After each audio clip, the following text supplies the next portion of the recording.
நாளில் நம்ம ஒரு கதையை குறித்து தியானிக்கலாம். என்னென்னா, இந்த கதை இப்போ இருந்த கதை இல்லை, கொஞ்சம் சில வருடங்களுக்கு முன்பாக நடந்த செவி வழியான ஒரு கதை தான். நீங்கள் அநேகர் இந்த கதையை கேட்டிருக்க அதிக வாய்ப்பு உண்டு. என்னென்னா, ஒரு மனுஷன் இருந்தார். அந்த மனுஷன் வந்து பார்த்திங்கன்னா கப்பலில் பிரயாணம் பண்ணணும்னு சொல்லிட்டு ரொம்ப ஆசைப்பட்டுட்டு இருந்தார்.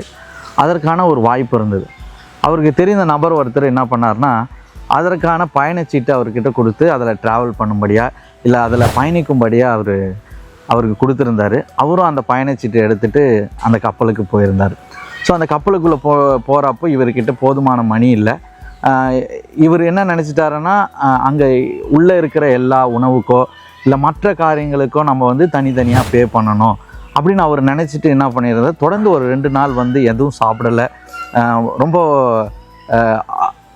எதையும் வாங்க முடியல, நம்மக்கிட்ட போதுமான மணி இல்லைன்ற அந்த தயக்கத்திலே ரொம்ப நேரமாக இருந்துட்டார். தொடர்ந்து ஒரு 2 நாள் ஆன பிறகு ஒரு கட்டத்துக்கு மேலே அவருக்கு பசி அதிகமாகிடுச்சு, மயக்கம் வர்ற அளவுக்கு நிலமை போயிடுச்சு.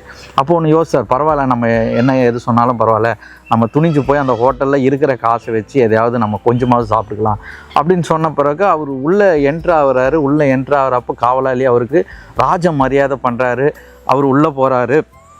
உள்ளே போய் தனக்கு தேவையான அளவுக்கு கொஞ்சம் சாப்பிட்டாரு. ஆனால் அங்கே பார்க்குறவங்க, அங்கே சுற்றி இருந்த மக்கள் பார்த்திங்கன்னா அந்த 2 நாளும் நல்லா சாப்பிட்டுட்டு நல்லா இருந்தாங்க. ஸோ இவர் என்ன பண்ணுறாருன்னா, அதே போல் அந்த மக்கள் என்னென்ன சாப்பிட்றாங்களோ எல்லாத்தையும் பார்த்துட்டு தன்னை மறந்து என்ன பண்ணிட்டாருன்னா, எல்லா உணவு வகைகளையும் அவர் டேஸ்ட் பண்ண ஆரம்பித்தார். நல்லா திருப்தியாக சாப்பிட்டுட்டு அந்த கவுண்ட்ரு அந்த சர்வ் பண்ணாங்க இல்லையா, அவங்ககிட்ட போயிட்டு, தம்பி எவ்வளோ காசு தரணும் அப்படின்ற அந்த தயக்கத்தோடு அவர் கேட்குறாரு. அவர் அந்த சர்வ் பண்ணவர் இல்லை அவருக்கு வந்து சாப்பாடு பரிமாறினவர் ஒரு நிமிஷம் சிரிச்சிட்டார். காரணம் என்ன அப்படின்னு சொல்லிட்டு இவர் யோசித்து, என்னப்பா சிரிக்கிற அப்படின்னு கேட்டப்போ, இந்த பயணச்சீட்டில் நீங்கள் தொடர்ந்து பயணிக்கிறதுக்கான எல்லா தேவைகளுக்கான அனுமதியும் இந்த பயணச்சீட்டே உங்களுக்கு கொடுத்துருக்குது.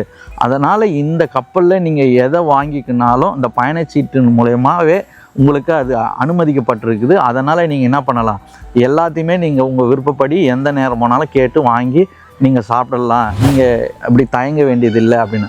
அப்போது தன்னுடைய அறியாமையை நினச்சி அந்த பயணி வந்து ரொம்ப வேதனைப்பட்டார். இன்றைக்கி கூட என்னடா இதுக்கும் பயணத்திற்கும் இன்றைக்கி இருக்கிற இந்த ஜூவிட்ட நெட்வொர்க்கில் இருக்கிற இது வந்து ஒரு கிறிஸ்துவ ரிலேட்டடான கண்டென்ட்டுக்கு என்னடா சம்மந்தம் அப்படின்னு பார்த்தீங்கன்னா, இன்றைக்கி நம்ம கூடன்றதை விட இப்போ என்ன எடுத்துக்கிட்டிங்கன்னா, நான் என்னுடைய அறிவுக்கு என்ன தெரியுதோ, நான் எதை புரிஞ்சுக்கிறேனோ அதை வைத்தே நான் வந்து கடவுளை பார்க்க செய்கிறேன்.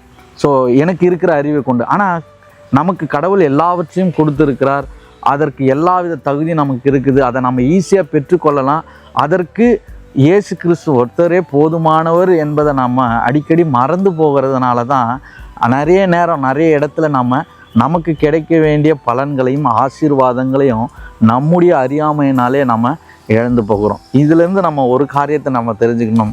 இயேசுவை நம்ம அதிகமாக தெரிஞ்சுக்கிறப்போ, வேதத்தினுடைய காரியங்களை நம்ம சரியாய் புரிஞ்சுக்கிறப்போ நம்ம வந்து இன்னும் அநேக ஆசீர்வாதங்களை பெறுவோம்.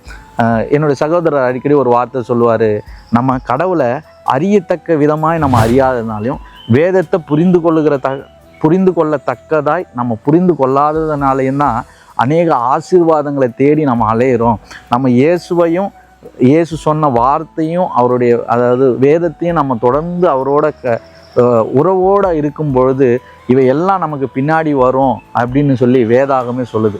ஸோ இதிலிருந்து நம்ம என்ன தெரிஞ்சுக்கிறோன்னா, தேவனோடு இருக்கிற உறவை நம்ம அனுதினமும் புதுப்பித்து கொண்டு இல்லை தொடர்ந்து நம்ம வைத்து கொண்டு இருக்கும்போது நம்முடைய அறியாமை எல்லாம் விலகி நமக்கு கிடைக்க வேண்டிய ஆசீர்வாதங்கள் என்ன என்பது நமக்கு நல்லா புரியும். நம்ம யாரையும் ஆசீர்வாதத்துக்காக தேடி அலைந்து ஓடுகிற மக்களாக இல்லாமல் தேவனை தேடுகிறவர்களாக மாத்திரம் நம்ம வாழ்க்கையில் இருக்கும்போது எல்லா ஆசீர்வாதங்களும் நம்ம தொடர்ந்து பின்தொடரும். நன்றி.